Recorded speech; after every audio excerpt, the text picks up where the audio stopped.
In this video, I'm going to explain about what exactly operating system is, what is the importance of operating system, and what are all the major roles our operating system plays. Okay, so now if you people has not watched my the previous video, that is introduction to the operating system, I kindly request please watch that video. There I explained the very much basics. If you know that very basics like hardware, software, computer, different components, hardware, so then no need. Suppose that last 10 to 12 minutes you please watch, because there I have given one example of fan and switch. Okay, so if you understand that, then it is easy to follow today's concept. Okay, now let us see. See, we know that our operating system is a system software. Since system software means group of programs, or collection of programs, or set of programs. That means it is not made up of one or hundreds or so thousand lakhs of programs are there within the operating system. That means that much it is a large and complex programs. Which one? Operating system. And it is not created, it was created piece by piece. So that means our operating system is a large and complex system software which is designed and created piece by piece. Where that means for each and every piece, program wise, one program. It's not a monolithic program. Okay, where each program is performing a particular task. So this each and every program, so designer has to design, that means software developer has to design and create with carefully defined inputs, output and function. I said our operating system is a system software, that means contains huge number of programs. So in each and every program is performing only one task. So which program is performing what task, that is what functionality, and to perform that functionality that program takes what input and what the output it should produce, that clearly should define. So that much complex software. So it is not possible for a software developer to scratch or to write the operating system, okay, in one day, overnight, or in a few days or couple of months. So it takes years to develop a complete operating system. So that much large and complex. Now, why we have to study this operating system? Because in every type of computer system, see, there are different computer systems we are using in our daily life. We are using personal computers, we are using handheld systems, and we are pocket pieces we are using tab, we are using smartphones, we are using some embedded computing devices, okay, and then we are using terminals, workstations, like that we are using different types of computer systems in our daily life. And each and every type of computer system requires operating system. No computer system work without operating system. Hence, so how operating system is essential for every type of computer system. So for any computer science student, the course on this subject is essential. That is why we are studying this subject. Now, coming to the, what do you mean by operating system? Our operating system is a system software which acts as an intermediary between the user and the computer. Okay, so that means our operating system acts as an intermediary. Assume there is no intermediate or intermediary, or there is no interface between these two. What happens? See, now what happens? See, our user, we know so many things. We know so many programming languages like C, C++, Java, .NET, Python, so on, so many.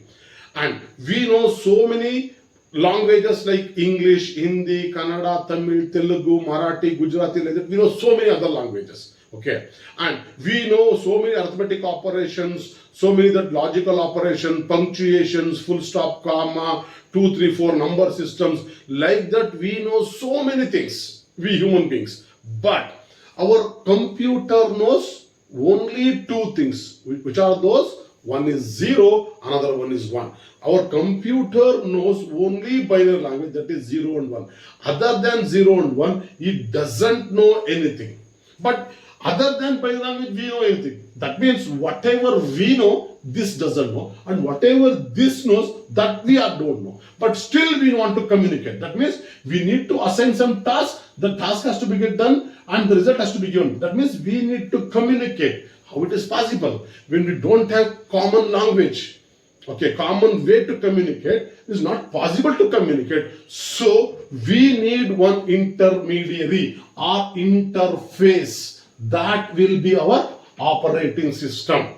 So that is the meaning. Operating system is a system software which acts as an intermediary between the user and the computer hardware. Computer hardware means what? CPU, input device, output device, and memory, any type of memory. Okay, these are only make our computer system.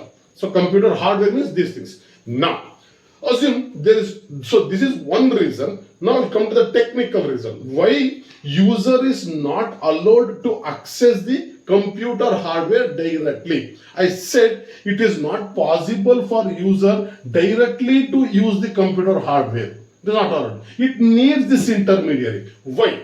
Assume there is no operating system intermediary. Okay. Assume user is directly using some operation or performing some operation on the hardware. That okay. So whenever user wants to do some operation, what we will do? We'll write some program, user program. Now we need to run this user program on this hardware. Right. Now, since we are the human beings, we never do first time only. We cannot write program 100% perfect. So our user program may contain some error. When we run our user program, okay, on the hardware, our user program may damage our hardware, or our hardware may damage the user. So yesterday I have given the example in my previous video. I have given this example fan switch. Okay, now that means since if we are executing our user program directly on the hardware, it may harm or it may damage the computer hardware. So to avoid that, what we are doing, we are using operating system. Second reason. That means whenever we want to run our operating system, whenever we want to run any user program, that user program we will call this operating systems. Okay, and using system calls, operating system operates on the hardware. That means our operating system is managing the hardware. Second point, operating system is managing our computer hardware. This is the second point. That means here user is not making directly use. So operating system is managing our hardware. So why? This is the reason. Now, so 2 points, what is operating system we came to know. Now, whenever we want to run our user program, so user program runs on what? User program to run, somebody should provide some environment. Okay, so that environment is given by the operating system.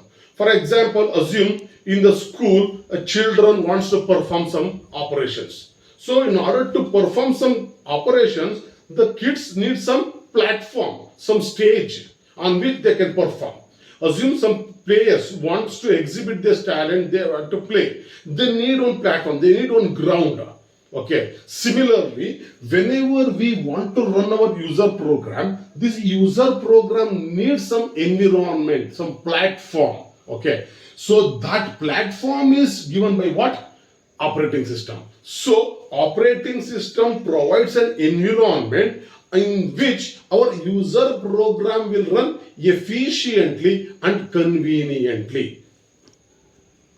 So our operating system has to provide some platform, some environment, some stage for whom? For our user program to run efficiently and conveniently. So thus any operating system goal is two things. One is efficient use of. That means our operating system is responsible to make use of computer resources. That means the CPU, IO devices, okay, and memory efficiently. That means efficient use of computer hardware and convenient usage. Convenient usage.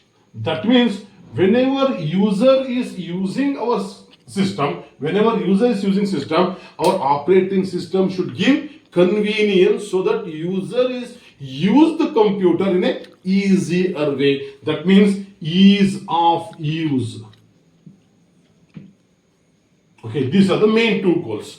Now, when efficient usage of computer hardware is required, whenever a particular computer system is shared by multiple users, that means multi-user system, multi-user environment. When the same system, one computer system is shared by multiple users, at that time, that particular system resources should be shared among the multiple users. At that time, our operating system should allocate the resources efficiently with all the users. Okay, so that no user should starve, or no user should wait for a longer time for any resources. Okay, so otherwise, if you are allowing any one user to run is only one program, that becomes uniprogramming. So their multi-programming, parallel program is not possible. But nowadays we all are executing multiple programs at the same time. That is because our operating system will allocate the computer resources efficiently. So now, when it will come convenient usage. So whenever our system is used only by a single user, like our personal computers used only by users. That means all the hardware we are only using. In such cases, no need of efficient usage of hardware. Their concentration is, so that means their importance is, we are to use the system in an easier way, in a convenient way. So convenient usage of system comes in the picture when the system is used by only one person at a time, that is a personal computers. So this will comes when some system is used by multiple users. For example, whenever people are working on terminals, workstations, servers, at that time we need this concept. But unfortunately, no operating system provides both. Okay, suppose if any operating system is good in providing efficient use of computer hardware, it is providing zero. That means convenience is very, very difficult. Example, Linux, Unix, Ubuntu, these are the operating system in which user convenience is very, very minimum, but efficient usage of computer hardware. But when come to the Windows is very, very easy to use, but efficient use of computer hardware is very, very minimum. Okay, so this is about what is now in this. Now we discuss what is operating system. These are all the rules. Other than this, what, since computer system is taking care of this hardware, it also act as a what, resource allocator.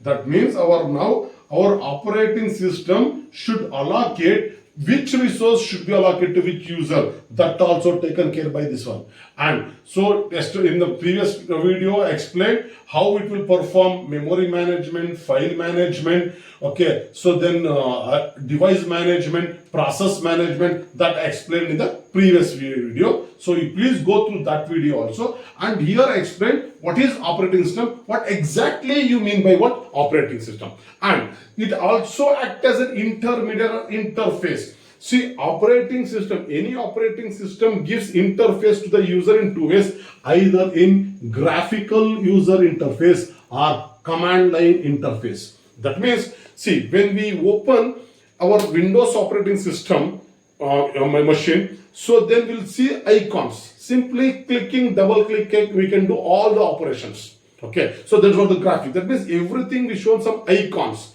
Graphical icons. So people, those who can read, so anybody can use this. That is the GUI. But here, no, nothing. Anybody can use. But when come to the command line, so when we switch on the system which contains Unix operating system or Linux or Ubuntu, we are getting blank screen and one command prompt. At the command prompts, just one cursor keep blinking. There, in order to do everything, we need to remember a command. So through the command we need to use. That is another interface what every operating system has to provide some interface, and that interface either in GUI, that is graphical user, or command line. Okay, so this is the example for Windows, this is the example for Linux, Ubuntu, or Unix. Okay, hope you people have understood. If you have any questions, please write in the comments. Thank you. Thanks for watching.